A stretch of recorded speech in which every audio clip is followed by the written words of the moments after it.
Hello, ഇപ്പം നോമ്പൊക്കെ അല്ലേ? നോമ്പിൻ്റെ ഒരു വീഡിയോ പോലും ഞാൻ റിലീസാക്കിയില്ലല്ലോ.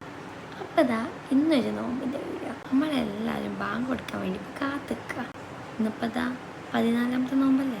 ഇന്നത്തെ ഡിഷസ് കട്ട്ലേറ്റ്, സമൂസ, നഗറ്റ്സ്, പിന്നെ സമൂസൻ്റെ ഒരു ഷീറ്റ്, അത് ഞാൻ വെറുതെ കഴിക്കാൻ എനിക്കിഷ്ടമാണ്.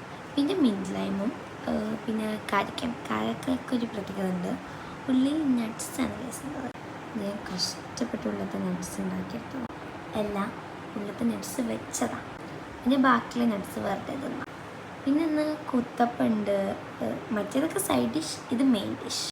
കുത്തപ്പുണ്ട്, പിന്നെ നെയ്ച്ചോറുണ്ട്, പിന്നെ കുത്തപ്പത്തിന് എന്തോ കറി ഞാൻ മറന്നുപോയി, പിന്നെ നെയ്ച്ചോറിന് ബീഫ് കറി, പിന്നെ പത്തിരി, പൊറോട്ട എന്തൊക്കെ കൊണ്ട് അത് നമുക്ക് ചൂസ് ചെയ്യാം, ഏത് വേണമെങ്കിൽ ചൂസ് ചെയ്യാം.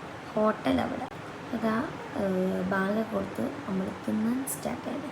ആദ്യം തന്നെ കാരക്കയിൽ തുടങ്ങുന്നതാണ് അതിൻ്റേതായിട്ടുള്ളൊരു ശരി. പിന്നെ ഞാൻ മിൻറ്റ് ലൈം കുടിച്ചു. മിൻറ്റ് ലൈം ഒന്നും പറയാനില്ല, ഞങ്ങൾ ആദ്യമായിട്ടാണ് മിൻറ്റ് ലൈം ഉണ്ടാക്കുന്നത്. എന്തോ ഉണ്ടാക്കാറില്ല. അപ്പോൾ ആദ്യമായിട്ട് ഉണ്ടാക്കിയപ്പോൾ തന്നെ കുളമായില്ല.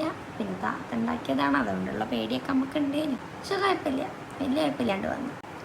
പിന്നെ ഞാൻ സമൂസേനെ തുടങ്ങി. ഈ സോസ് സാദാ സോസും പിന്നെ എന്തോ ഒരു സോസും ഞാൻ മറന്നു. പിന്നെ ഇത് ഞാൻ ഉണ്ടാക്കിയൊരു പുഡിംഗ് കേക്ക് ഐസ്ക്രീം എന്ന് വേണമെങ്കിലും പറയാം. ഇത് ഭയങ്കര ടേസ്റ്റാട്ടോ ഗൈസ്. ഞാൻ പറ്റുകയാണെങ്കിൽ ഇതിൻ്റെ ഇതെങ്ങനെ ഉണ്ടാക്കുന്നതെന്നുള്ള ഞാൻ റെസിപ്പി ഞാൻ ഇടുന്നുണ്ട്. ഇത് ഭയങ്കര ടേസ്റ്റാണ്. ഞാൻ ഈ ആൽമണ്ട് വേഫേഴ്സ് വെച്ചുണ്ടാക്കിയതാണ്. ഈ ബിസ്കോഫ് പുഡിങ്ങിൻ്റെ റെസിപ്പി ഇല്ലേ, അത് ഈ വേഫേഴ്സിലൊന്ന് പരീക്ഷിച്ചത്, അതാണ് സംഭവം. നല്ല ടേസ്റ്റ് ഉണ്ട്. പിന്നെ കുറേയൊക്കെ എൻ്റെ തട്ടിക്കൂട്ടാട്ടോ.